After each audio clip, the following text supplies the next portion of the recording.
Okay, you guys, we're on to our third example, which involves segments or rays or lines that create angles that intersect outside of the circle. So I want to show you all the possibilities. So if you spot any of these on your page, you will know exactly what to do.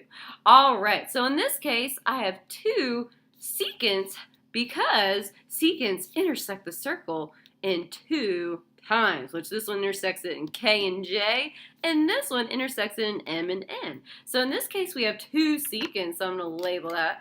Might as well, right?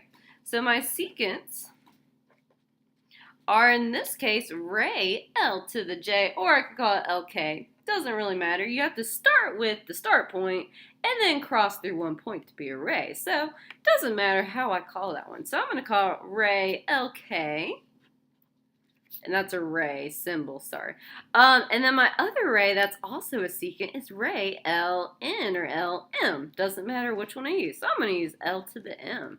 All right, so looking back at my nifty Prezi, in this case, we have two secants, which is our middle case. All right, so again, same rule as before. It won't let me zoom in. Why?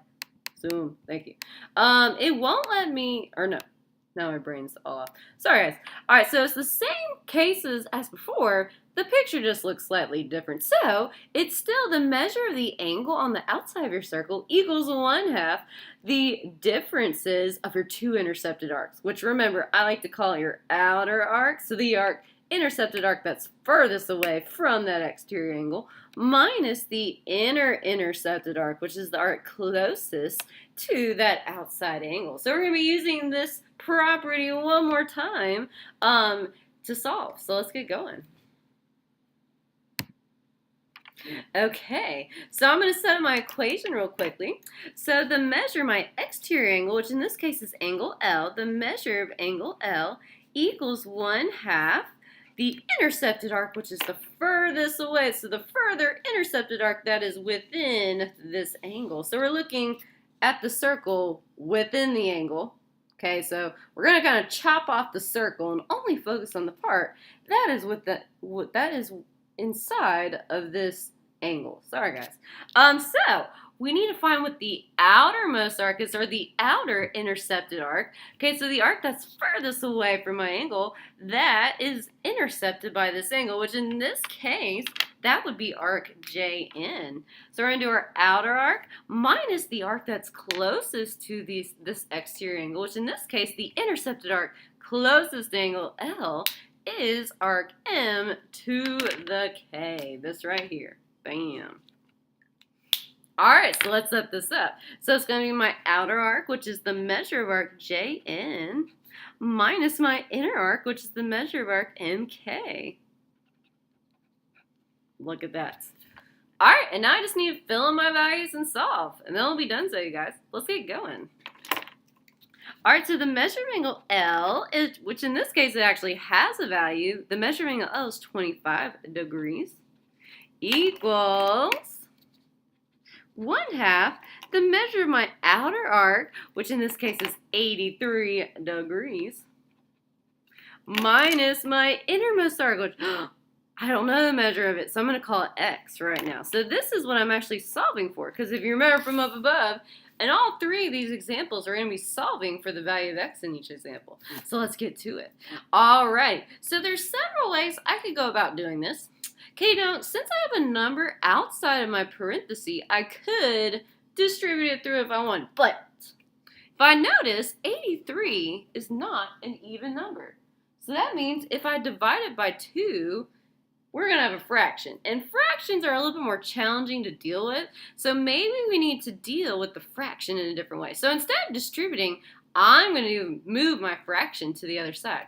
Do you remember how you move a fraction to the other side of your equation? Holy hot dog, you guys, you do multiply by the reciprocal. So I'm going to multiply by the reciprocal of 1/2 on both sides of my equation to make that fraction disappear. All right, so what is the reciprocal of 1/2? So if I flip that thing, what is the reciprocal? It is 2 over 1. You guys are so smart, like normal. Okay, so I'm going to multiply 2 over 1 on both sides. Okay, so the 2 over 1 will cancel out with the 2's and cancel out the 1's. So guess what? That fraction disappears. Whoa. And 2 over 1 secretly is just 2. So 2 times 25 could simplify just to be 50. Okay, so this is going to be 50 degrees equals, now I just have 83 minus x, which I don't really need the parentheses anymore because now I'm just moving on to addition and subtraction. So equals 83 degrees minus x. Alright guys, and guess what? I just need to solve this bad boy for x, and then I'll be done so. Okay, so I want to get x by itself, so I need to move my 83 to the other side. How do I move a positive 83 to the other side? Yes, my students, you're always correct. Okay, I do need to subtract 83 on both sides of my equation. Okay, which 83 minus 83 will cancel and turn to 0. 83 minus, or 50 minus 83, that will give me a negative 33, if I'm not mistaken. I'll double check, but I'm pretty sure that's right. Yep. Alright, so we have negative 33 equals negative x degrees. And now I need to get x by itself, you guys, which what is secretly in front of my x? It is a negative 1. Whoa. Okay, and that negative 1 is secretly multiplying to my x, so how do I move that bad boy to the other side? Yes, my smart students, I do divide by negative 1 on both sides, which negative 1 divided by negative 1 turns to 1, cancels out, turns to 1, and negative 33 divided by negative 1 is just simply 33. So guess what, you guys? My x is simply just going to be 33 degrees. Look at that. And now that we have solved for x, unfortunately, this problem will now come to an end. Thank you guys for this fun ride. It was great.